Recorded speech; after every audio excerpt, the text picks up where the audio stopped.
I'm going to show you how to become O1 from Stranger Things using tattoo removal, and I'm going to show you a new feature in Blender that was added that makes this super simple. So in Blender, go to the movie clip editor. We need to import our footage and track it. So I'm just going to take the piece of footage that I got. By the way, you don't need a tattoo to do this. I mean, you could just put a bunch of Sharpie dots on your arm. That works too.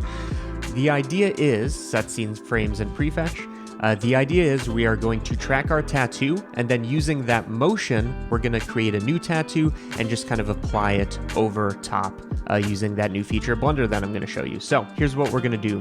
For the trackers, I'm going to enable normalize, so our trackers are normalized. They don't care about lighting variation, and start hitting control click. So I've added a tracker, control click, control click, control click. In general, the more trackers you get, that are representative of our tattoo, the better this is going to be. So you could add as many as you want. Once you have your trackers, and let's add another one on this side. Once you have your trackers, A to select them all, Control T to track them, get rid of the ones that don't work, and then we are going to lock in those tracks. Okay? So these are tracking our tattoo. What I'm going to do with these is, it seems like kind of a weird move, but go to Solve, Plane Track, and create a plane track, which creates a 2D kind of plane transform track out of these. So you can see it's kind of sticking on this little patch. But what we can do is we can customize this patch, and this is where it's about to get very, very powerful. For billboards, for magazines, for anything that can be turned into a quadrilateral. What I'm doing is I'm kind of outlining the bounding box of my tattoo. You can almost imagine there's a rectangle around it. I am just going to hide this tracker so we can actually do this. I'm just doing the bounding box, which you can see now when we play, because this thing is using the tracking data, it perfectly isolates our tattoo. Okay, what's the big deal? The big deal is we can take this, we can scale it up with S so it has a bit more skin. So again, it's tracking. And now in the track panel, this is the new feature in Blender. In Plane Track, you're going to see an option that wasn't here before. This dropdown has new image from Plane Marker. And before I hit that, let me just show you what it does so you can see it live. I'm going to go to the image editor where it's going to send this new image from Plane Marker, and then select that image.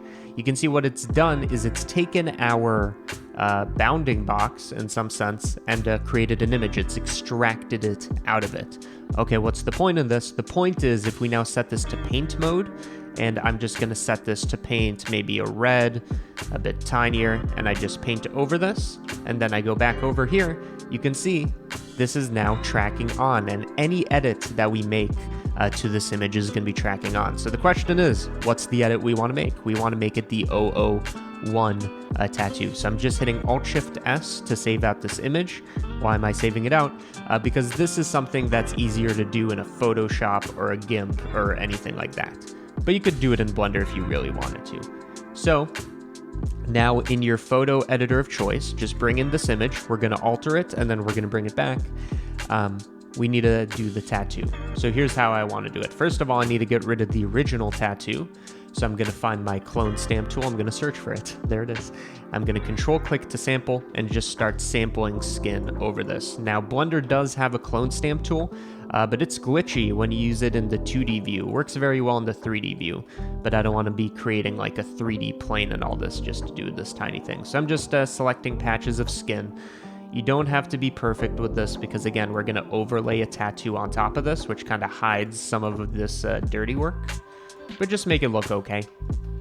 And the whole thing is going to be in motion anyways in the final shot. So sample some skin until you're happy with the look of it. We've effectively removed it, and now we need to add in our tattoo. Now in our case, our tattoo is just some text, so I'm going to use the text tool. I've already set it to this kind of greenish color. But just pick a color of tattoo that you want. I feel like black would probably be the easiest, but that's up to you. So I'm going to make it a tiny bit bigger and maybe a tiny bit darker. So I'm going to take our green, darken it, and then using the paint bucket tool, you can just paint over it, which does make it look kind of, I don't know how to call it, like very pixelated, but that's fine. Because we're going to do some blending on top of this. So first of all, I want to break up our tattoo. So I'm going to go to filter. I'm going to go to noise, and let's do, you could either do a spread or a slur. I think spread looks pretty good. This is going to break up our tattoo and make it not as perfect as it could be, especially since this is something that's supposed to be tattooed by hand by that doctor. No spoilers. That's something. And we can also add a blur on top of this, a Gaussian blur. Nothing too crazy, just so it doesn't look so crisp. And all of that makes it look more like a tattoo. Now to do the blending, you can do this however you want. I'm just going to add the skin back on top. Alt-click to select the selection of this. So alt-click here. You can see we have the selection of 001. I'm going to invert with Control-I, delete. So what have I done here? We have our skin, we have the tattoo, and I have the patch of skin that is exactly the shape of the thing. And what you can do is you can kind of bring down the opacity until you're happy with the look of it, or you can try some weird like blending modes like overlay, so it kind of has this burnt in effect, or soft light, whatever you want. And for something like this, you can also apply a bit of a noise like spread, and this will just kind of create some edge wear and tear that I think looks interesting. Final thing, go to colors, go to levels, play with the gamma of your skin layer. You can see this kind of changes the darkness and the look of it.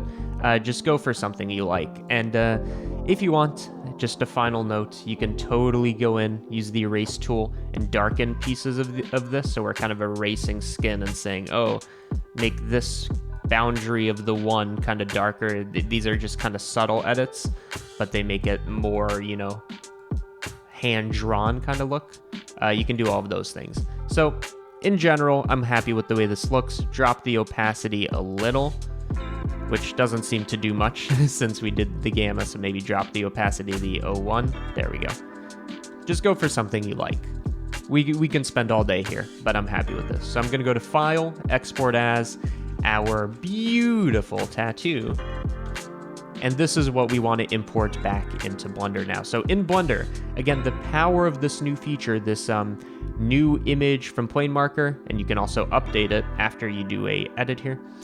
The power of this is I can now just import in a new image, which is basically the same image with a tattoo. And you can see, other than the fact that it's way too dark, and this is something you can go back into GIMP and edit, this thing is tracked on correctly. We've replaced the skin and everything.